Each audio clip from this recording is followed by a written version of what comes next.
రాకతో రాయిలాంటి నా జీవితానికే జీవం వచ్చింది.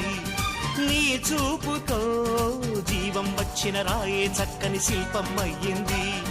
చేయూతతో శిల్పం కాస్త నడకలు నేర్చి కోవెల చేరింది. నీ నవ్వుతో కోవెల చేరిన శిల్పంలో నా కోరిక కలిగింది. ఆ కోరికేమిటో చెప్పని నన్ను వీడి నువ్వు వెళ్ళొద్దని, మళ్ళీ రాయిని చెయ్యొద్దని.